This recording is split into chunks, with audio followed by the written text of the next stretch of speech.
Hello, this is Marsha Lecour, the host of Listen Up Men. And today I am so delighted to have Richard with me today. Richard, how are things with you? Hi, Marsha. They're fantastic. Thank you very much. Appreciate your asking. I hope things are going great with you today, too. They are. So let's jump right in. So tell us out of the gate, why don't you tell us about the type of work that you're involved with? And are you, in fact, aligned with your passion and purpose? Thank you very much, Marsha. I've been working in the financial planning industry for 38 years. For about 24 of those years, I was an actual financial advisor and partner in money management firms. And it took about 13 years of retirement to let me know that I missed my passion, and I got back into the business 3 years ago. So yes, helping Canadians achieve financial independence and understand that there are certain truths that are not being told by the financial community, and I think people need to know. So it's very much in line with me. And so these financial truths that you're speaking about, can you elaborate on that, please? This is fascinating, actually. Well, thank you, Marsha. I think that there are many aspects of the financial world that people don't understand. And the sad part is that many of the advisors out there with the accreditations, they don't really know how to explain some of these myths to their clients. And I think that, and hopefully you'll agree with me, that the clearer the message, the more simple it becomes. And therefore, when the message becomes extremely simple, it becomes very easy to utilize and use it to your advantage. Yes. Now, can you tell us some of those myths that you're speaking about? Yes, absolutely. I think one of the first myths is understanding the word risk. Would you say that you might have a problem with the understanding of how risk applies to the investment world? Yes. And most people will never really understand what risk is, which is why I find even within the industry that there are these templates that attempt to, in order to get a meaning of risk or have a client understand a certain aspect of risk, that we have all of these kind of definitions that really don't fit the word. And subsequently, if you look risk up in the dictionary, there are two major meanings. The first one is injury, and the second one is loss.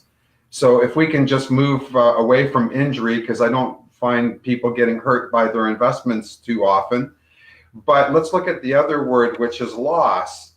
And loss very simply means that, let's say, for example, you bought a share or you bought something for $10, and subsequently later on you decided for whatever reason that you were going to sell that for $5.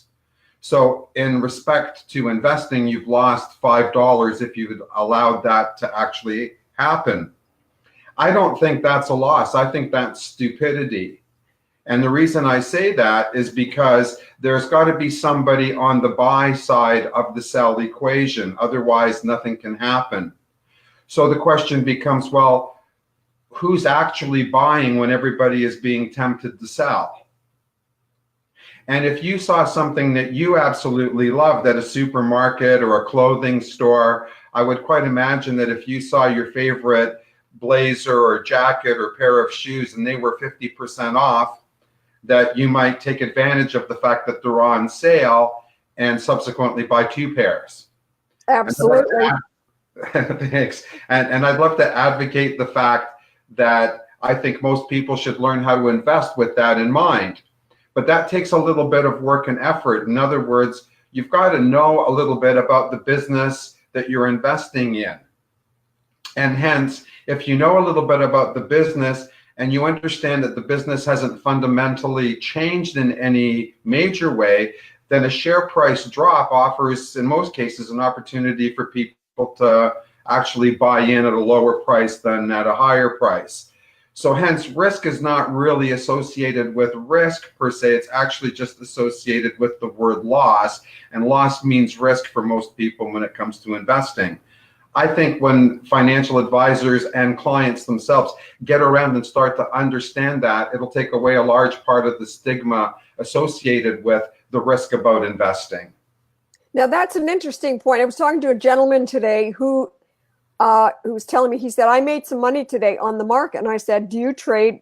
Do you do Forex trading? And he said, yes, I do. He said, I'm taking a course. And he said, I've been making money steadily for the past little while. He said, I'm just starting out.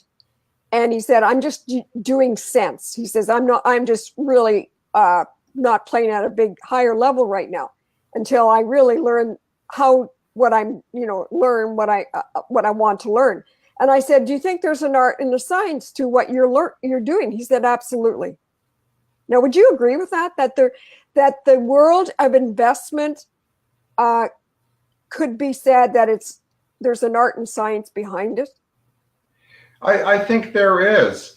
And I think we have to take a look at one word there that would, I think, need to be clarified and understood in most cases. So bear with me for just a moment, Marsha. I see that there's a huge difference in understanding between the word investor and the word speculator. And most people are actually, that in my experience, actually regulators. And I think when you take a look at the concept and the understanding of speculating, it's not as intense as, if you will, what the word investor means.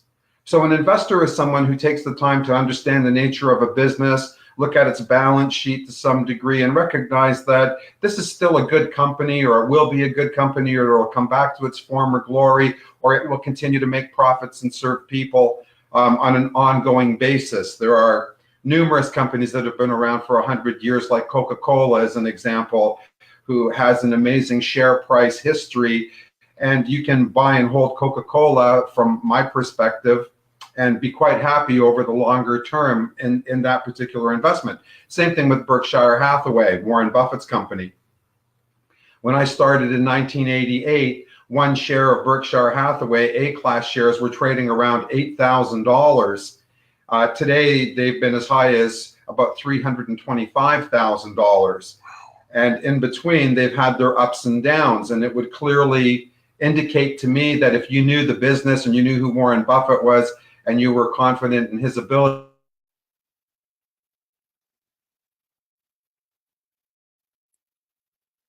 Richard, you're freezing right now.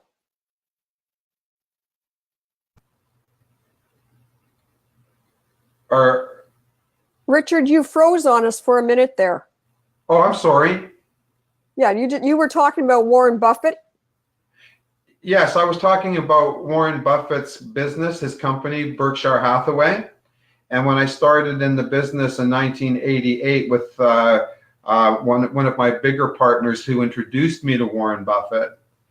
And basically, his company's gone from about $8,000 a share to over $300,000 a share in the last 30 years.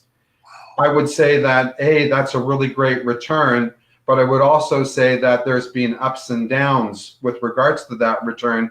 And any time that Berkshire went down in price would probably have been a really good time to, of course, jump in and buy. So hindsight is 20/20, and it's great. I think when you come to speculating and you take a look at activities that are involving, for example, Forex trading or options or short selling or puts and calls, and a lot of these different strategies, they're a little bit more on the speculative side, whereas the investor knows a lot about the business. The speculator is just interested in being able to control the up and the down movements of the share price or the price of the commodity that they're being invested into. Okay, can you repeat that last sentence? You sort of, I don't know what happened there. Oh, that's okay. I think that the last part of my sentence was basically that there are a lot of different strategies that one can go out and work with to enhance returns, but those are not the same strategies that one is going to look at as a company like you would look at Berkshire Hathaway. So the speculator is more inclined with the up and down movement to make a couple of pennies or a couple of points or a couple of dollars on that fluctuation moving back and forth in that particular commodity or whatever someone may be speculating about. Okay. Now, why did you get into this line of work? What sort of pulled you in? Well, that's an interesting story, Marsha. Back in 1981, I was, for some reason, I guess, mentally prepared in my life that I was going to meet somebody that was going to change my future. And perhaps part and parcel, maybe it was a little bit of a self-fulfilling prophecy, but I met a gentleman named Marvin who introduced me to a company called Investors Group. Back then it was called Investors Syndicate. And I have a little funny story about that. But anyway, I decided that I would take a look at this company called Investors Group, and everything was going really well until I met a gentleman that was considering doing business with me. And he asked me point blank one day, he goes, "Richard, who else does this?" And in my naivety at 25 years of age, after being in the business for a year, I said, "Well, I don't think anybody else does financial planning." And he said, "Well, I'm not really too sure that anybody would have a monopoly on anything in Canada.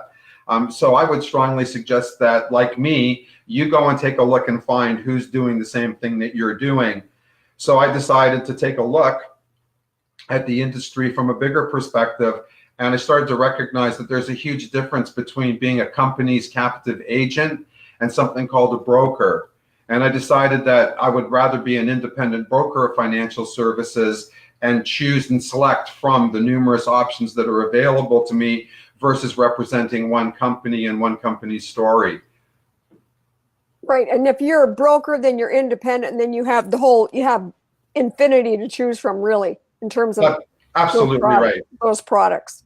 Yeah, absolutely right. And then it's my job really to ascertain which product best fits a client's needs given a set of circumstances.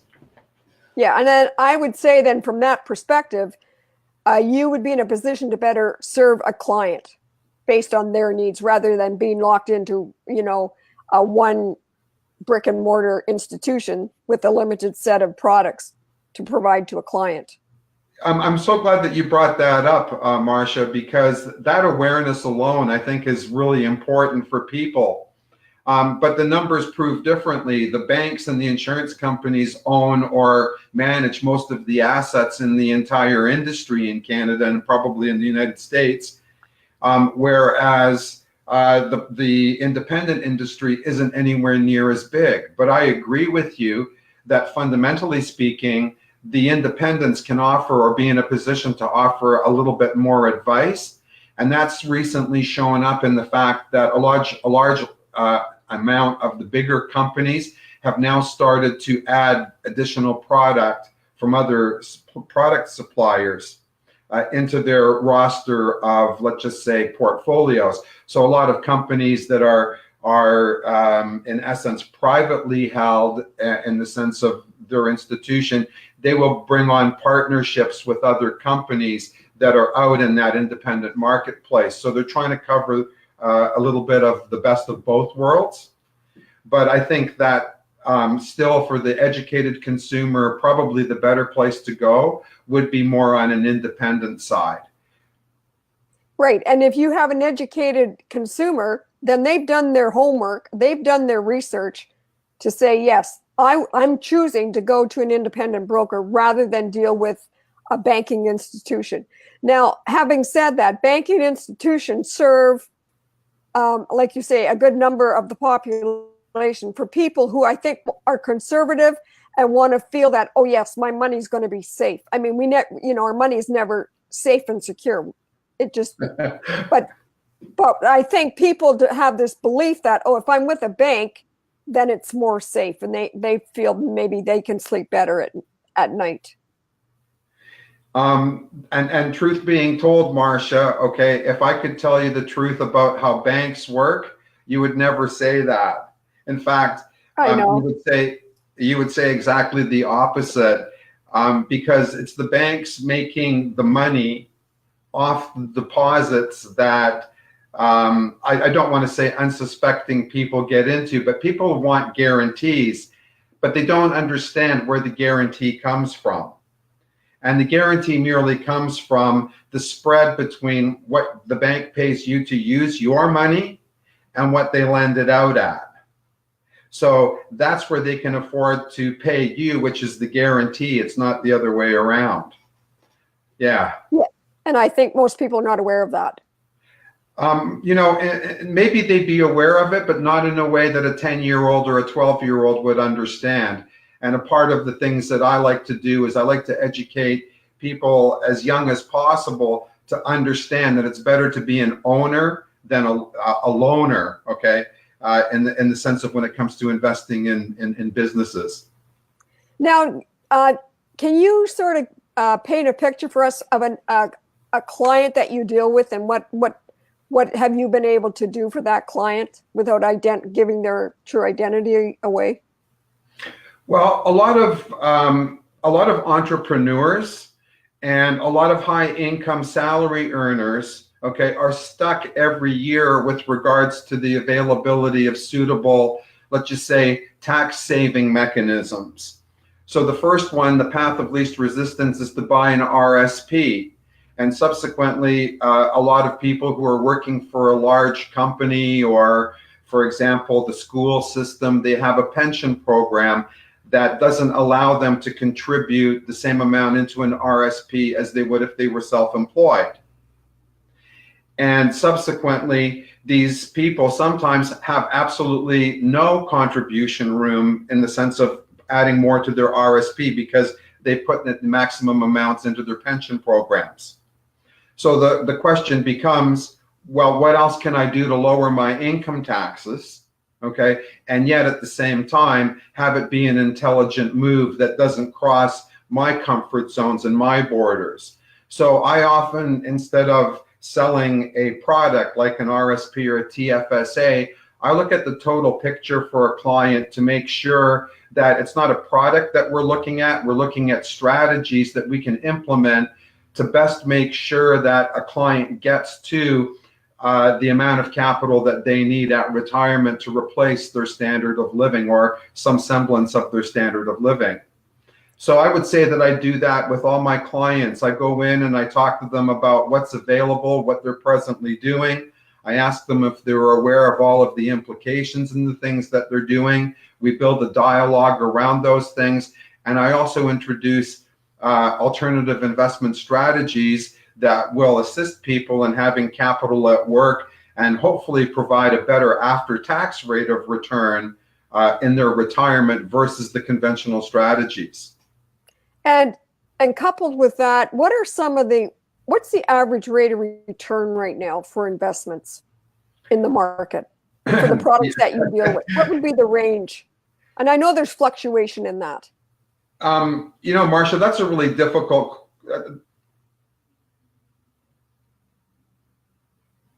I'm sorry, I've lost the audio. Can you still hear me? I can hear you. Okay, I didn't hear what you said. There was just the picture, but I didn't get any words. Okay, am I frozen there? No, I'm actually seeing you live and moving, but some of your words get lost periodically. Okay, I was asking, what would be the range of return for the products in the market right now that you're dealing with? And I know there's fluctuation within that. And definitely, and it's a really difficult question to answer, largely because rates of return over a 1 year, 3 year, 5 year, or 10-year period, they fluctuate with different types of securities. So as an example, a GIC has no risk, it has no return, but it has no fluctuations. But to try and compare, different rates of returns, very hard. I don't really use that as a measure of investing. But I would say that in today's market, if you were averaging 5% on your rate of return, that would be probably the range that most people are happy to deal with in today's marketplace. So anything better than 5% would be considered pretty good versus anything lower than 5%. And of course, depending on the fundamental definitions of risk. Yeah, so the higher the rate of return, the higher the volatility of your capital. Absolutely. The fluctuations are more dramatic. And do you find that people are more interested today with increased volatility with their own funds because they want a higher return over the long I haul? I think in a negative market, or when markets go kind of negatively, I think that people do want higher returns, especially recently through December. We had some negative market, which to me translates to a positive buying opportunity. So those people who are well ingrained and leave their emotions behind when it comes to making investments, I think those people are more suited to take the investments that fluctuate. And I think that that will in turn create a higher rate of return for people. When you understand what fluctuation is all about, then you can understand that it's actually an investor's best friend. Yes, because the investment works with cycles. There's a cycle of up and down. That's absolutely correct. And people, if, like you say, if they can keep their emotions out of it, then and ride those fluctuating waves, and then they're in it for the long haul, and then they're going to come out with a higher return or more money in the end. They may. It's really very funny because my own story in 1988, when I joined Michael Lee Chin at AIC, we were a $9 million management company, or that was the value of our flagship funds portfolio. And it took us 8 years from 1988 to 1996 to get to our first billion in assets under administration. 1 year later, we were 12 billion. And I started to ask myself, well, why did we go? Why did it take 8 years to go from 10 million to a billion? And then in 1 year, our assets went up 11 times. And I noticed that the financial publications were exposing our flagship fund as having a 24.1% rate of return going backwards for 10 years. So when people started to read that, looking at that rate of return, everybody wants to participate. And subsequently, what happened was these people were investing based on something called past performance. And the sad part about that is every financial professional knows, as it's stated in a prospectus, that past performance is no indicator of future results. So I watched our company grow from 1 billion to 12 billion, and I really strongly believe that it was because of that 24% rate of return. The other part of that equation was that from 1997, when that materialized, to approximately 2007, when we had the global financial crisis, you could see the money just strip away, because conventional wisdom says that we would like to buy low and sell high. But the sad reality is many people buy high in order to sell low. So even though people were selling lower than what they paid for it, their advisors should have been on track to tell those people that, hey, this was a great asset before. Let's take advantage of buying it when it's on sale and hold it for the long-term gain. I would suggest that perhaps real estate might fit that kind of a description today, where for the last 15 years, we've had incredible growth, especially in Canada, with regards to our real estate. And yet, at the same point in time, when the correction came about a year and a half ago, people were surprised that the value of real estate could drop. What's even more surprising is, from what I've been reading, that most of the real estate agents in the city of Toronto haven't really been out there selling real estate. So I would suggest maybe that they take a look at the fact that real estate's down down 10 or 15%, and use that as a positive motivator to go out and sell more real estate. Well, that's an interesting way to look at it. Thank you. Yeah, that's interesting. Now, I want to leave the world of finance and jump into the world of men's health. Absolutely. So let's look at your perspective. From your dealings with men, whether personally, professionally, or what have you, what do you think is the biggest challenge for man around their health today? Let's say for men between 40 and 60, 40 and 70. I think some of the biggest challenges for men today would probably be centered around the amount of time that we don't have to relax and enjoy ourselves. It's this continuous rat race that we're in between pleasing our families, if we're family-oriented men, pleasing our wives, spouses, girlfriends, boyfriends, whatever. We have our work commitments, and then all of a sudden it's the end of the day, and you again have to wonder how to split up your time. So I think that making effective use of one's time as a man is probably something that stops us from taking the time to just actually sit back and watch the flowers grow, so to speak. We're always hustling after this and always hustling after that and always moving for this, moving towards that, moving away from this. And yet at the same time, we all share the same, let's just say, anxieties about the fact that while we're putting all our attention to these things, the world is changing around us. And so from a practical point of view, what would you suggest for men to do about this situation? To take some more time to actually enjoy their lives and plan out some R&R time with themselves. Primarily, I think it's really important for men to take time to be able to sit in quiet and to listen to their own internal voice. I was really enjoying the last couple of interviews with Dr. Stone, and he talked about your outside reality becomes a reality through the thinking.